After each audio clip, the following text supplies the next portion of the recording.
Alright, so what is Necropolis? Well, you might call it a third-person roguelike, or if you never got hugs from your mom, a third-person roguelite.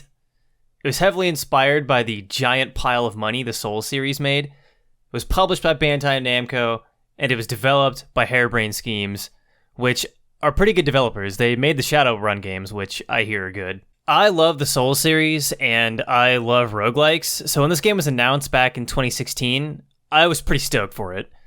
Now you might be thinking, Dark Souls, roguelike, a good indie dev, at the height of Souls fever, surely Necropolis was a cash-printing masterpiece. Not quite. Now sit back and prepare yourself to embark on an endless quest to find your feet, because that's what Necropolis is all about. When you start the game, you immediately go into character selection.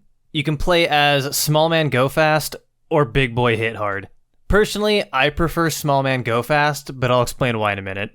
You can also either be male or have hips that don't lie, and select color patterns that you've unlocked. The difference between these two character classes is pretty massive.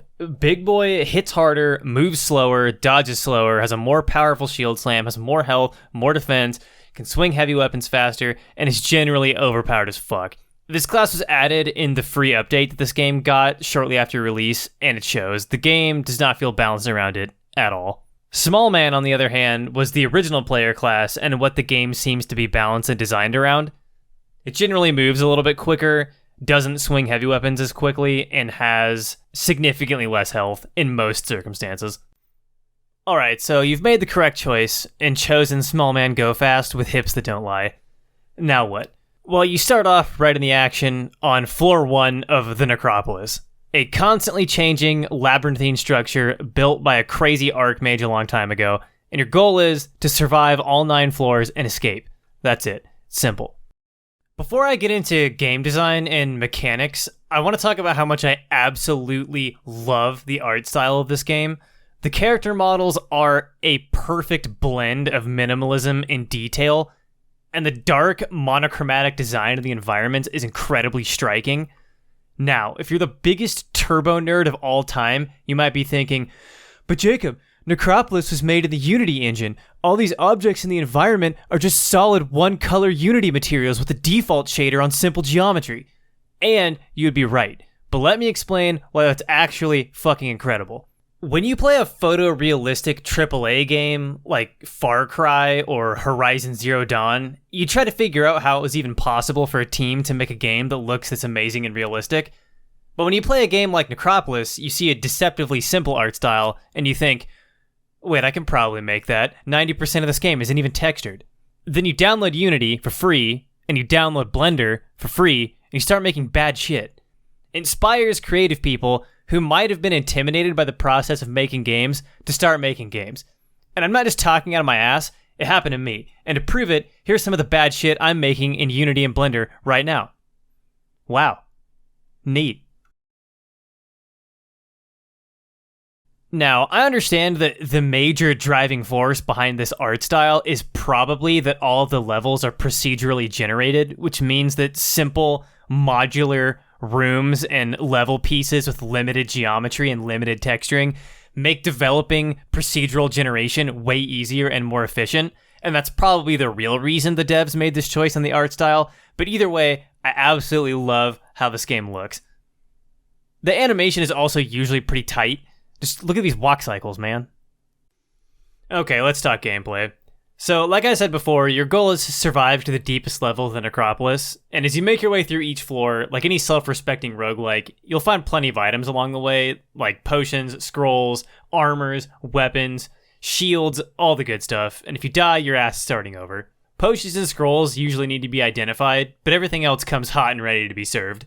Scrolls and potions are exactly what you would expect. They have a bunch of different kinds of effects. Some can be dangerous, so it's not advisable to start pounding unidentified potions because it can kill you pretty easily. Weapons come with a variety of different movesets. Some can have magical or physical properties that offer some strengths and weaknesses, and you can carry 2 at once and swap between them for different situations.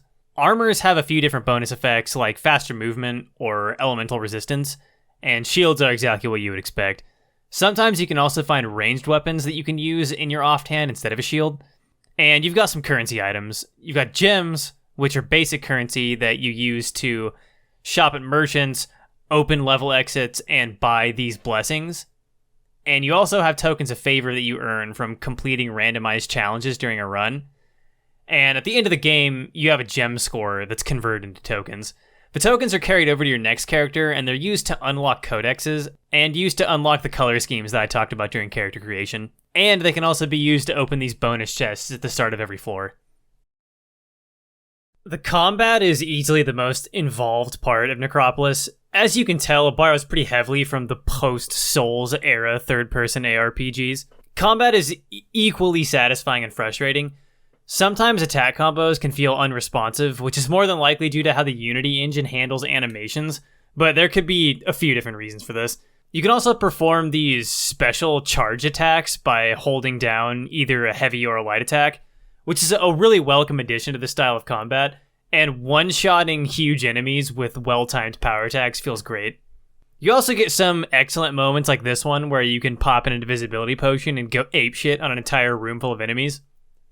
But sometimes you do get some awkward moments with attacks missing, and the stamina system is a little clunky, but overall the combat feels fine. I do have to go into a little bit more detail about the problems the stamina system has, though. First off, over the course of the game, your maximum stamina level decreases through exhaustion, and you need to eat food to recover missing stamina. This can get a little tedious, and performing lots of charge attacks or heavy use of ranged weapons will cause you to hemorrhage stamina pretty quickly, and constantly crafting food and potions to stay topped off could be annoying for some, especially with the key problem of the stamina bar has. This issue is a little tough to explain, so I'm going to have to show you what I mean. Here is some Dark Souls footage, and looking at my stamina bar here, you can see that while I swing a weapon, the stamina bar goes down. But at the end, I've only got a little sliver of stamina left, which shouldn't be enough to cover the weapon's stamina cost. But the game instead decides to consume any remaining stamina and let you swing the weapon one more time, even if you only have a small fraction left. This means that your entire stamina resource is always useful, and you never get screwed out of taking a swing because you have 3 or 4 points below the weapon's cost to attack. Necropolis doesn't do this, and it can be very frustrating, especially with lightweight weapons with a low stamina cost, where it intuitively feels like you should have enough stamina to swing twice, based on how much stamina you have left, but you can't. And it's also annoying to have a portion of this resource pool totally inaccessible for arbitrary math reasons. The most engaging part of Necropolis' combat system is probably the different damage types that the weapons have. So when you get a weapon, it can either be mundane, which has no additional strengths or weaknesses, or it can have one of several different elemental identities, like fire or ice. And there's also bashing and piercing, which are just 2 different sorts of physical damage. Every enemy has weaknesses and resistances, and since you can only carry 2 weapons at once, you find yourself deciding which enemies you have a harder time fighting and which enemies you can afford to have a weaker weapon for. But this does sort of fall apart in later levels because the number of clockwork enemies is huge, which more or less demands that you carry one of these acid weapons, which clockwork enemies are weak to. But the way the system forces the player to make choices is great. Now is probably a good time to move on to level design. The level design and overall generation in Necropolis is pretty good. You'll see some repeating patterns and some repeating rooms, which is sort of to be expected in a procedurally generated game. But memorizing the possible layouts is sort of fun because of the way the game incentivizes exploration. There are a bunch of different hidden points where treasure chests can spawn that would be easy to miss if you weren't paying attention or didn't bother pushing through certain areas full of enemies. And the more you play, the more patterns you discover, like, oh, over this ladder there's usually a chest, or oh, this room usually has a couple chests above it. This contributes to a feeling of mastery over the game, and they can be pretty satisfying to predict. These snowy mountain areas were added in a content patch after the initial release, and they're by far the best in the game. They have a lot more hidden chests and a lot more interesting level design and definitely look the best. I would assume if more time and care was taken in the early stages of developing this game, or if they would have just taken more time to polish some of their level assets, that every area would have been like this, which would have been amazing. At the end of the day, environments and exploration are handled pretty well in Necropolis, and the procedural generation works great. One issue that I do have is the early floors of the Necropolis don't spawn chests as often, so they feel empty, and some of the corners that usually would reward you with chests just end up having nothing in them, which is kind of annoying. Also, on some occasions, you can get massive hordes of enemies on very low levels. Like in this example where I opened the door to floor 1 and am immediately swarmed by 2 street sharks and a bunch of spiders. Like, this is level 1, fucking relax. So far, I've mentioned mostly positive things about Necropolis, but the game absolutely has flaws. Obviously, I could list a bunch of stupid shit forever, like jumping occasionally being awkward, or a lot of places where combat can get kind of cheesy. But I think the vast majority of this game's flaws fall into 3 categories. The first, and in my opinion least damaging category, is Conveyance. Conveyance is a term used in game design that refers to how well the game is communicating itself to the player. In a game with good conveyance, there will be little player confusion, and the player always knows what they can do or what they should be doing at any given point in time, and more or less understands each new mechanic they come across. Necropolis has some pretty poor conveyance at times. All the items have these descriptions, but it can be tough to really understand what the fuck they're talking about half the time or how useful the item really is. These scrolls of boom, for example, sound great in the description, but then you use one and it's incredibly underwhelming. This is also a problem with the codexes. There are a ton of these where you basically have no idea what the specifics of each one are. The game also teaches you the various strengths and weaknesses of enemies through weapon descriptions. This is actually pretty effective, but if you're impatient and want to know exactly what these stats are, you're most likely going to wiki it. In fact, you're probably going to wiki a lot of shit. Another strange example of bad conveyance is the design choice to include 2 entrances to the Necropolis at the start of the game. I have no idea what the reason for this is, and I can imagine it would be confusing to new players. I suppose if you choose one door and get unlucky with item drops or something, you can backtrack through the other door to basically get a mulligan on level 1, but this seems like a really inefficient way of balancing early level design. At the end of the day, I don't think that these conveyance issues are that big of a deal, which is why I mentioned this being the least damaging of the 3 categories. If you're actually paying attention while you're playing the game, you'll figure out the nuances.